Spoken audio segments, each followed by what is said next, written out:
position. Are you spitting up? You can't kiss him with the red lipstick. Oh no, we did.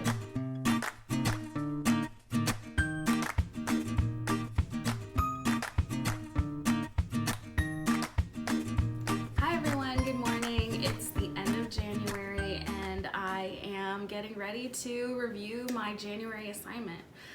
I feel like this month really flew by, but I realized that that's partly because I didn't really kick off my assignment until around the 6th of January. So here we are. Today is the 29th, and so I'm gonna review how things are going. It's been about 4 weeks into the assignment, and yeah, so let's kick it off and get started.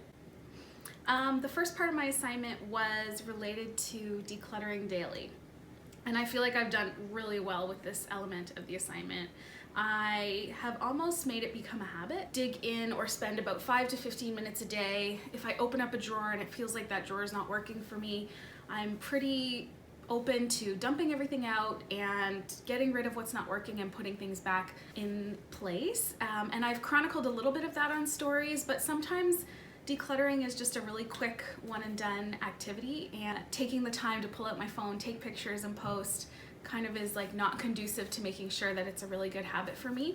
I would say I decluttered every day with the exception of maybe 1 day a week. So let's say 6 out of 7 days a week I was decluttering something. And the reason that I decided to do that was it just kind of felt like it was time, and I think that every January will probably foster a pretty good time of year for me to kind of dig into things, because in December you bring a ton of stuff into your home and you let it all spread out, you let all that new stuff find new homes, but then you kind of realize that there's some stuff that is ready to turn over, is ready to leave your home, or you're kind of feeling a little overstuffed. So both of those things hand in hand really result in decluttering in January being a really good activity for me in my house, and I'm really curious to hear what other people think. I've been tagged by a couple of people who are decluttering things, and I love seeing that. I think everybody kind of feels like it's nice to have that breath of fresh air, even in the winter. I know spring cleaning, freshening your house for spring is a really, the common sort of time of year to do that, but for me, I really feel like January is a good time of year. I did stumble upon a kind of epiphany or a kind of realization about decluttering, which is, for me, the way I want my home to feel and the way I want people to live in my home, including myself, means that I'll probably be decluttering for the rest of my life. And now that I've realized that, I reckon that the decluttering will never end. I'm kind of okay with it. I feel pretty at peace with that. I used to kind of resist against the notion of being the sole person in my house who manages stuff. I know this is a role that a lot of women take on in their own homes, and I am often the one that my boys or my husband will reach out to and say, hey, do you know where this is? Do you know if we still have this? And sometimes it can be a little daunting to hold all of those items in your head. And Mickwellyn Smith, who wrote a really great book called The Cozy Minimalist Home, Mickwellyn, an amazing name, right? Mickwellyn talks about being a stuff manager and how she actually minimized her home quite a bit so that she didn't have to become a stuff manager. And for me, I was like, well, yeah, I don't want to be a stuff manager either. Let's just get the stuff out. Let's just not have stuff, and then I won't have to manage it. But what I'm coming to realize is, with the ages that my kids are, 6, 4, and a baby, is that they're just bringing stuff in the house all the time, and they're not in the habit of thinking about what they don't want or what they do want. They want it all. They want everything. They want everything to come home with them, whether they're going to use it or not. They don't care. More is more when you're a kid.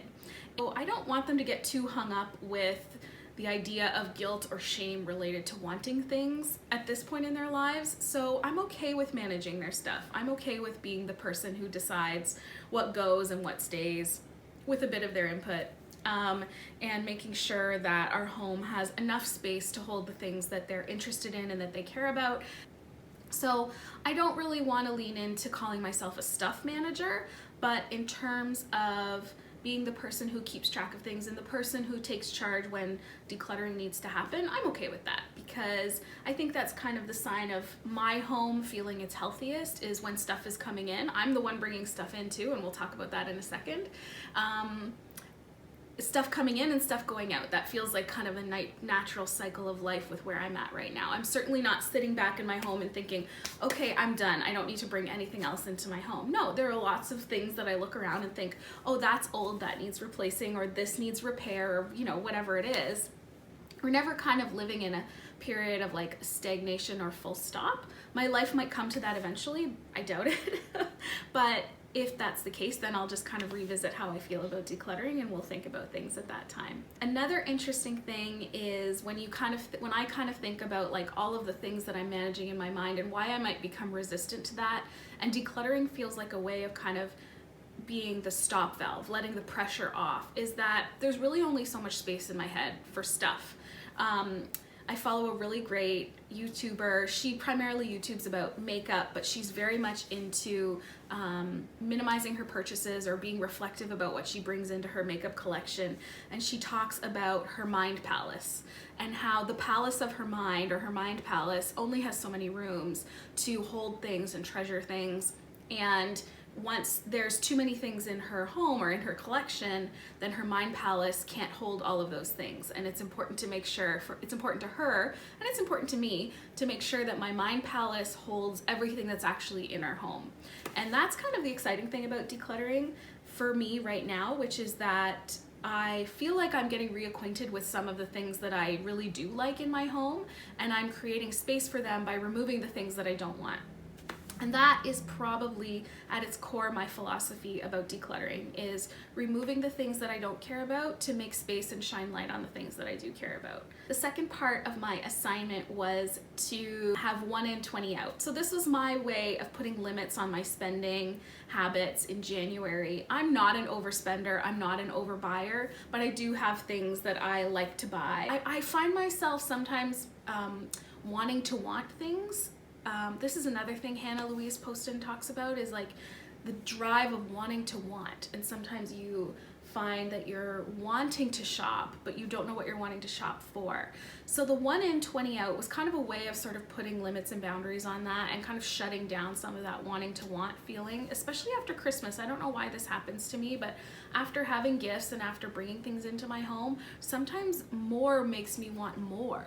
And I'm not really sure where that comes from, but that's a little bit interesting to think about. The 1 in, 20 out. So I was only able to bring in one item for decluttering 20 out.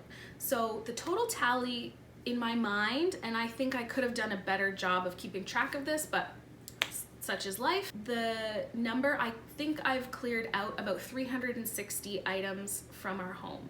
So 360 items have been decluttered, donated, sold, or recycled, returned. And then there's probably 100 more items that were just garbage.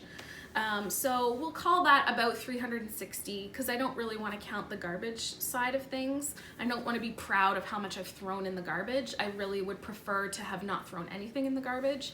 But again, I think that that's kind of where I have to kind of go a little bit easy on myself and say, if I know better now, I can do better for the future. And I brought in 13 items, and that kind of surprises me a little bit, but it is what it is. I brought in 13 items, and I let go of 360 items. So all told, if I follow my 1 in, 20 out, that was a successful part of the assignment. I'm happy that that's a balance. I'm happy that I didn't bring in more to set the ratio off track, and I think it was a good ratio. I might even say for the future to declutter 50 items to bring in one more, and that would have probably reduced my buying even more. The other element of my 1 in, 20 out was that I couldn't shop unless I had generated income from selling items on Facebook Marketplace, and that went really well, except for my one experience being scammed, and I was floored with how much income I was able to generate. I made $380 on Facebook Marketplace. To me, that was a shocking amount of money, and I'm really glad to have that stuff out of my house and have the money in my pocket instead. So I think that all in all, what did I buy is very interesting to me too. So I ended up buying a new pair of boots, which I had a feeling I would buy. I bought a second pair of boots, which I realized I needed when I've been wearing Chelsea boots for the last like 7 years. They're like a total staple in my closet. and all of a sudden my Chelsea boots were starting to lift off. Some of the lining layer of the top part of the boot was coming off, and I found a really great sale. I think it was over 50% off, and so I purchased a replacement pair of Chelsea boots from Aldo that I wasn't planning to buy, but it was a very good deal, and I was very happy with how much I paid for both sets of boots. And I also then had a couple of impulse makeup purchases. I bought some foundation. Actually, my favorite foundation is being discontinued, so it was on heavy discount, so I purchased that. And then I purchased a cream blush that I had seen a lot of people talk about, so I was influenced by social media to purchase a cream blush. It was on a really good sale. Again, I'm very motivated to shop when I see sales, and I have a good sense of what things cost before they go on sale. And so generally when things go 40% on sale or more, I'm very inclined to spend my money. But I have to know that in myself. I think I have to be more careful when I see heavily discounted items that I'm still spending money. So I have to kind of check myself. And then the last thing that I purchased was at the end of the month, which was I did a bit of a clothing haul. Being postpartum, my body is not exactly the same size that it always has been. My wardrobe needed a little bit of a refresh, and I had been trying to find some of those items thrifted. I was really kind of craving some new clothes in order to kind of refresh my self-image and my, self-confidence a little bit. Again, I had a coupon for one of those like spend $75 and get $30 off. Again, which is this like heavily discounted idea in my mind. And a store that I really like to shop from had 70% off their clearance. Then I used the coupon on top of that, so I think I saved like $250, but I did bring 7 items of clothing into my home and my collection. And I decluttered maybe like 5 or 6 items, so it's a little bit balanced. The third element of my assignment was to learn about plants. This one surprised me. This is a really fun part of the assignment, and I thought it would just kind of help me get a little bit of knowledge, but when you put your attention on something, you can gain a lot of expertise really quickly. And I actually feel like in the month, I've become a bit of an expert on my own plants, and that makes me feel good. It makes me feel really good to know about my own plants and to be able to take really good care of them and help them thrive and grow, and to help other people have plants in their home. I think plants are very underrated as a winter hack. People talk a lot about light, they talk a lot about mood, they talk a lot about eating good food, but I think if you have a plant and you're taking care of a plant in the middle of January, it really helps with the winter blues. It has really helped me with the winter blues, because a plant makes you think about light and it makes you think about water. And those are 2 things that humans, we need as well. And so just indirectly by thinking about light and water for my plants, I've been also thinking about light and water for myself. I noticed I'm drinking a lot more water than I normally would, and I'm thinking a lot more about light and a lot more about the windows in my home. And that's kind of this indirect benefit of having a plant in your home. I would really strongly recommend, the winter's not over, we've still got a couple more months to go, and I would really recommend you consider buying a plant for your home, taking care of it. Don't worry about it dying. If it dies, that's okay. Plants live and plants die. That's just what happens. Buy a plant for your home, even if you consider yourself a black thumb, and just look at it every now and then. Pay attention to it. It will tell you what it needs, just like humans do. The funnest thing for me was getting my pothos propagated and snipping that off and paying attention to those guys. I'm really excited to see what comes from that. The other thing is plants kind of instigate this community, and I really didn't expect that. I put a couple posts out about plants and people were really excited to talk about plants, and I think that's great. And I was so pleased to be gifted a plant from a neighbor. Kids go to school together, and she gifted me a pilea plant, and it's very cute. Okay, we'll see how long that lasts. The fourth and final thing was the disco ball weather report, and this is a challenge that I put to myself, which is every time my disco ball lights up, it just lives here in my windowsill, every time it lights up, I will go out and take a long walk, long meaning like longer than 20 minutes, which is usually my typical kind of dog walking routine. I'll take a long walk and enjoy being outside. Now, usually when the disco ball lights up, I can't exactly stop what I'm doing and go for a walk. So sometimes I would actually take a walk and it would be cloudy and overcast, but it had been bright and light at a certain point during the day. What I really like about this is it just forced me to pay attention. It forced me to pay attention to when my disco ball was lighting up. It forced me to look outside and notice that it was sunny and say, oh, look at that, it's pretty bright and sunny. It's very bright and sunny today. The disco ball is totally lighting up the space.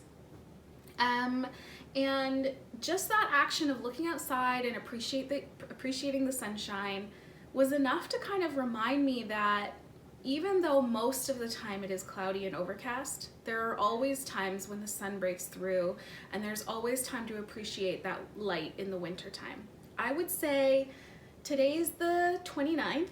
I've started paying attention since probably the 3rd. And what I would say is I can only think of 2, maybe 3 days when the disco ball didn't light up at all. Most days at some point there is a certain measure of sunshine coming in through my house, a certain amount of brightness lighting up the disco ball. And that makes me feel, again, a little bit light of heart. It lightens those winter blues a little bit to be looking out the window, to be saying, look at the sun, look at how bright it is, look at the snow, or look at whatever. Even if it's just for a few moments, it really helps to lift that perspective that, oh yeah, it's winter, it's dark.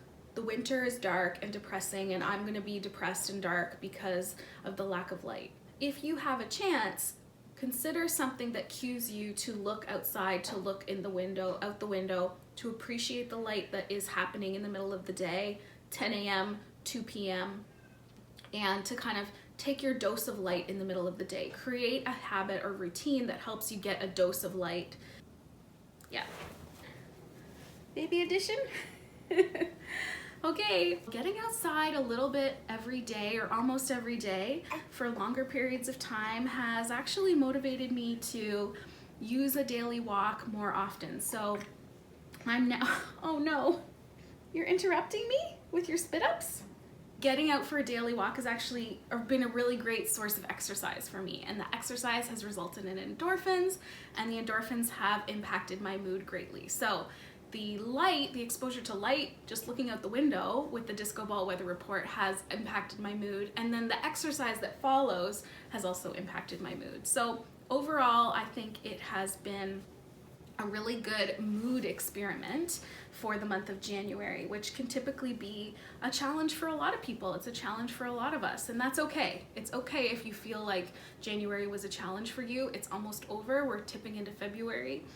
Already the other day I noticed at 5 p.m. it was still light out, so hooray! Hooray at 5 p.m. Yeah! I hope you are having a beautiful day wherever you are. Thank you for listening. Thank you for watching.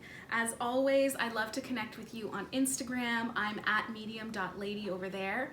Please leave a comment down below and tell me what January has meant to you. I know we're all really excited for 2020, and sometimes January is a hard month to kick off an exciting year. I also know it may have been a challenging month for a lot of people out there. Please connect with me. I look forward to hearing from you. I hope you're having a great, wonderful day wherever you are, and we'll talk to you soon. Take care. Bye. Say bye-bye.